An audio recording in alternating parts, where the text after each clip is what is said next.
Hi hello welcome to boss 316. నేను మీ మురళీ రాపల్లి. ఇప్పటి వరకు మీరు లైలా మూవీని బాయ్కాట్ చేయాలన్నటువంటి వైఎస్ఆర్సిపి పార్టీ యొక్క నినాదాల్ని హ్యాష్ ట్యాగ్ బాయ్కాట్ లైలా అనే ఒక స్లోగన్ ని ప్రజల్లోకి ఎంత దృఢంగా తీసుకెళ్లారో వైఎస్ఆర్సిపి పార్టీ అనేది మీరు చూస్తూనే ఉన్నారు. లైలాకు సంబంధించిన ఏ థియేటర్లోనూ టికెట్స్ బుక్ అవ్వట్లేదు. ఆంధ్రప్రదేశ్లో అయితే ఘోరాతి ఘోరంగా సినిమా టికెట్స్ బుక్ అవుతూ ఉన్నాయి. మీరు ఎక్కడైనా చూసుకోండి, బుక్ మై షో చూసుకోండి, లేదా థియేటర్కి వెళ్ళి ఎంక్వైరీ చేసుకోండి, థియేటర్స్ అన్ని ఖాళీగా దర్శనమిస్తున్నాయి. మొన్నటి వరకు పృథ్వీ చేసిన మాటలు, ఆయన మాట్లాడిన మాటలు అన్ని ఇన్ని కాదు. విశ్వక్ సేన్ కూడా ఫస్ట్ రోజు ప్రెస్ మీట్ పెట్టి తర్వాత తన విశ్వరూపాన్ని చూపించడం జరిగింది. ఎందుకంటే వీళ్ళేం పీకుతారులే అనేసి వీళ్ళ ఆలోచన. మిడిల్ ఫింగర్ చూపించుకుంటూ ఫొటోస్, దాని కింద I don't give a something booth రాసుకుంటూ, మళ్ళీ ఈ పృథ్వీ ఏమో పోలీస్ స్టేషన్కి వెళ్ళి అసలు సోషల్ మీడియా కార్యకర్తలు నాకు ఫోన్ చేస్తున్నారు అది ఇదని మనోడు బెడ్ మీద పడుకొని ఎల్ కొడుకులారా మమ్మని తిడతారా అని. ఎల్ కొడుకులు అంటే వాళ్ళ అమ్మని తిట్టలేదా నువ్వు? నీకు ఒళ్ళు బలిసి నువ్వు తిట్టొచ్చు, వేరే వాళ్ళని మీ అమ్మని తిట్టకూడదా? అసలు స్టార్ట్ చేసింది ఎవరయ్యా పృథ్వీ అంటూ వైఎస్ఆర్సిపి పార్టీ వాళ్ళంతా ముక్తకంఠంతో గట్టిగా ప్రతిధ్వనిస్తూ వాళ్ళ గుండెల్లో నిద్రపోయారు నిజం చెప్పాలంటే. సో అటువంటి తరుణంలో రేపు సినిమా రిలీజ్ అవుతుంది February 14th. Cinema super duper hit అవుతుందని కోటి ఆశలు పెట్టుకున్న విశ్వసేను ఆ రోజు స్టేజ్ పైన విచక్షణారహితంగా కుళ్ళు కామెడీలు చేసినటువంటి పృథ్వీరాజు, వీళ్ళిద్దరు వ్యవహార శైలి వల్లే ఇప్పటి వరకు లైలా మూవీని ఇంతవరకు తెచ్చుకున్నారు. ఒక్కసారి క్షమాపణ చెప్పారు విశ్వక్సేన అన్న టైంలో ఓకే, వెరీ గుడ్, ఫైన్ అనుకున్నాం. కానీ పృథ్వీతో సారీ చెప్పించండి, మీరు కాదు కదా చేసింది అంటే, ఆయన ఎక్స్పీరియన్స్ అంత లేదు సార్, నా వయసు, నేను ఆయన స్కూల్కి పంపించి బుద్ధులు నేర్పించాలా, ఆయన తెలీదా? మాకు తెలియదండి బాబు అది ఇది అన్నారు. కానీ వాళ్ళ డైరెక్టర్ ముందు ఈ మాటలు మాట్లాడిన విషయం ఆయనే చెప్తాడు, డైరెక్టర్ గారు ఇది వినండి సార్, భలే ఉంటది అనేసి. నేను 150 ఉన్న మేకలు కాస్త 11 మేకలని ఆశ్చర్యంగా అంటూ ఎద్దేవా చేసిన విషయం మనందరికీ తెలిసిందే. సో దానికి సంబంధించి ఈరోజు ఒక వీడియో రిలీజ్ చేశాడు పృథ్వీ. ఎందుకు? బుకింగ్ జరగట్లేదు కాబట్టి. ఒకసారి ఆ వీడియో వినేసేయండి. అందరికీ నమస్కారం అండి. నేను వీడియో పెట్టా, మా వీరశంకర్ గారి అన్నయ్య గారి మాట విని నేను వీడియో పెట్టాను. ఆ వీడియో కూడా సరిపోదంట. సో సినిమా నటుడుగా, ఒక కమెడియన్గా వెస్ట్ ఈస్ట్లో పుట్టాం పెరిగాం కాబట్టి మాకు వెటకారం అనేది మాకు వెన్నతో పెట్టిన విద్య. సో వ్యక్తిగతంగా నాకు ఎవరి మీద ఎటువంటి ద్వేషం లేదు. రాజకీయాలంటే వేరే వేదిక మీద మనం మాట్లాడుకుందాం. వ్యక్తిగతంగా సినిమాని కిల్ చేయకండి, సినిమాని మనం ప్రేమిద్దాం, సినిమాని గౌరవిద్దాం. ఎందుకంటే మనం భోజనం చేసేది సినిమా మీదే, మనకి ఎంత క్రేజ్ వచ్చిందంటే సినిమాయే. కాబట్టి నా వల్ల సినిమా ఇబ్బంది పడకూడదు అనే ఒక దృఢ సంకల్పంతో, సో ఎవరిదైనా మనోభావాలు దెబ్బతిని ఉంటే entire I'm saying sorry for that. So ఇంతటితో దీనికి ముగింపు పలకండి. Don't boycott Laila, welcome to Laila on 14th Valentine's Day. This is Prithviraj requesting all members and lovely team of Laila unit. So you are going to be rock this movie. Falaknuma Das నుంచి ఒక పెద్ద hit అవుతుంది. కాబట్టి మీరందరూ హ్యాపీగా ఉండండి, ధైర్యంగా ఉండండి. So tomorrow is ours Vishwaksen day, రేపు February 14th ప్రేమికుల దినోత్సవం అద్భుతంగా జరుపుకోండి.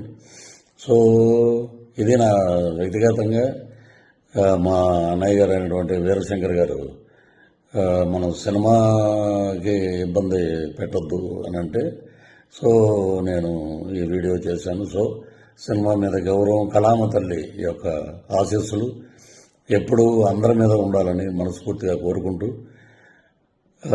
ఇంతటితోటి ఈ వివాదానికి ఫుల్ స్టాప్ పెడతాం. వన్ మోర్ థింగ్ ఏంటంటే, ఇప్పుడు సరే సినిమాకి ఇలాగా దెబ్బ తగులుతుంది.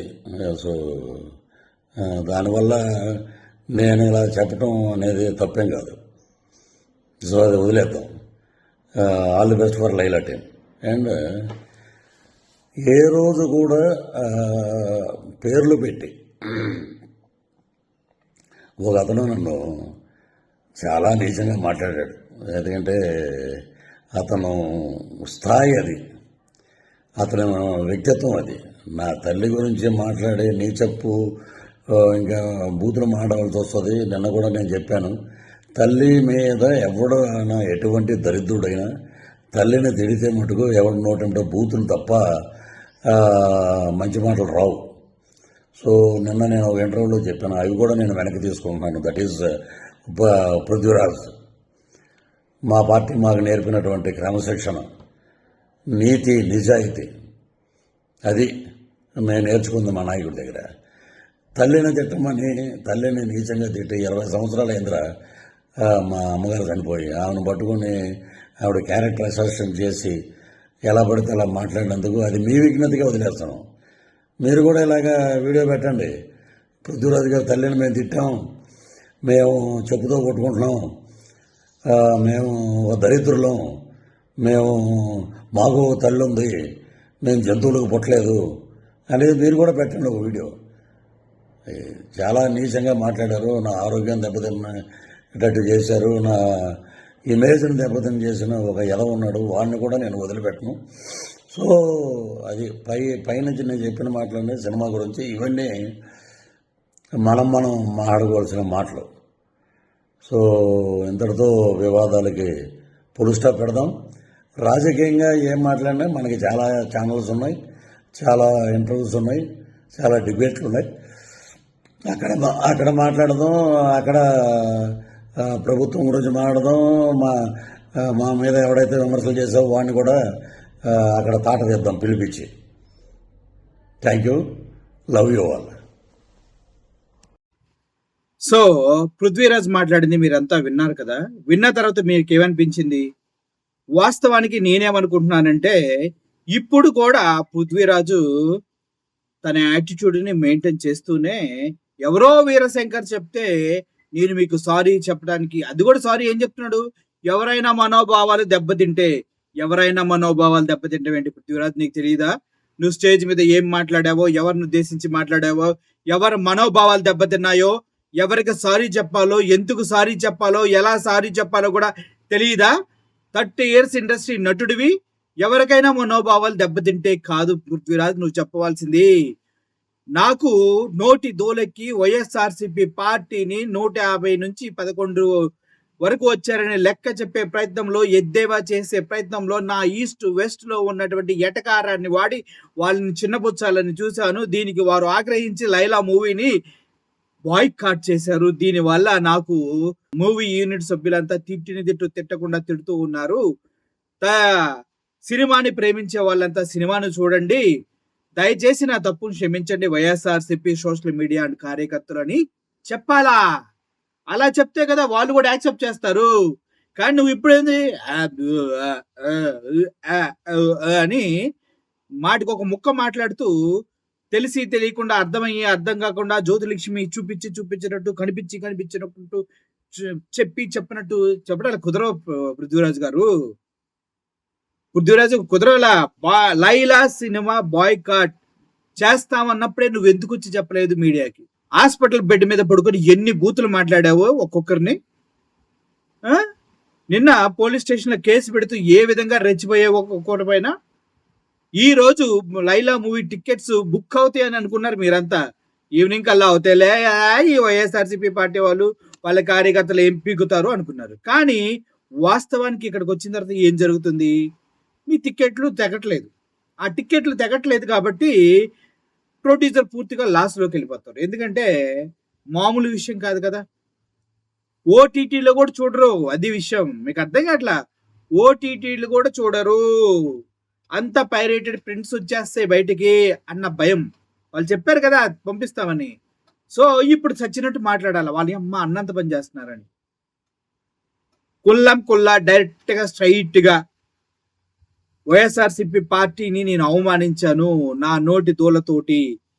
సో ఆ ప్రభావం పాపం అన్యం పుణ్యం తెలియని అన్యం పుణ్యం తెలియదు అంటానికి ఏం లేదు. మాకుంది కదా ఒకటి ఇది. ఆ! ఇలా ఇలా I don't give a dash dash dash dash dash dash dash.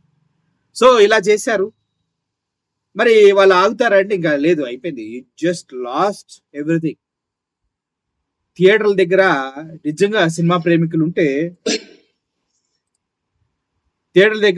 Cinema ప్రేమికులు ఉంటే చూస్తారు. జగనన్న ప్రేమికులు ఉంటే చూడరు. దీనికి మీరు ఫిక్స్ అయిపోండి. ప్రింట్లు పడతాయి అనుకుంటున్నానే ఉన్నా నేనైతే. గ్యారంటీగా హెచ్డీ ప్రింట్ ఫస్ట్ డేనే పంపించేస్తారు అందరికి. వాళ్ళతో ఎందుకు పెట్టుకున్నాం సార్ మనం? సినిమా ఇండస్ట్రీ వాళ్ళ సినిమాలో ఉండాలా, సినిమాలు చేసుకోవాలా, సినిమా వేదికల పైన సినిమాల గురించి మాట్లాడాలా. నాది ఈస్ట్ గోదావరి వెస్ట్ గోదావరి ఎటకారం చేస్తావంటే వాళ్ళంతా జగన్ హార్డ్ కోర్ ఫ్యాన్స్. వాళ్ళు ఇలాగే చేస్తారు సార్. నిర్దయగా కర్కశంగా జగన్మోహన్ రెడ్డిని ఎవడు ఎక్కడ ఏ విధంగా టచ్ చేసినా ఈ కొడుకులు తీవ్రవాదుల్లా బిహేవ్ చేస్తారు సార్. ఆ విషయం అందరికీ తెలుస్తుంది సార్. 30 years అనుభవం ఉండి 70 సంవత్సరాలు 60 సంవత్సరాల ఏజ్ ఉండి వెనక నుంచి పట్టుకునే అనుభవం ఉండి ఇన్నుండి కూడా మీకు ఒక చిన్న ఇష్యూని సాల్వ్ చేయడం రాలేదు. చూద్దాం ఏం చేస్తారో. మీరైతే చెప్పకుండా ఏదో చెప్పారు కదా, అది వైఎస్ఆర్సీపీ వాళ్ళకి కనుక కన్వే అయితే నాకైతే కన్వే అయినట్టు అర్థం కావట్లేదు. ఎందుకంటే చాలా మళ్ళీ స్టార్ట్ అయినాయి. కన్వే అయినట్టు అర్థం కావట్లేదు. అందుకే మీరు పెట్టిన తర్వాత ఒక 1.5 hour వెయిట్ చేసి అసలు రెస్పాన్స్ ఎలా ఉంటుంది అటు నుంచి అని. నథింగ్ డూయింగ్, ఏమి కదలట్లేదు. అందరు ఫిక్స్ అయ్యి ఇటు చెప్పాడా చెప్పలేదా, ఎవడో చెప్పమంటే చెప్పాడా, క్లియర్గా మనకి ఎందుకు మెన్షన్ చేయలేదు, ఇప్పుడు లాస్ట్ మూమెంట్లో ఎందుకు వచ్చాడు, బుక్ అవ్వట్లేదు కాబట్టి వచ్చాడు, ఇలా చాలా విధాలు మాట్లాడుకుంటున్నారు. పృథ్వీ గారు దయచేసి మీరు ఒకసారి ఆలోచించండి. This is not going to work out. సరే ఏమో రేపు ఏమవుతుందో మనం క్లియర్గా చూద్దాం. అది చూసి దానికి సంబంధించి మళ్ళీ మాట్లాడదాం. Thank you for watching this video. Murali signing off. Thank you so much.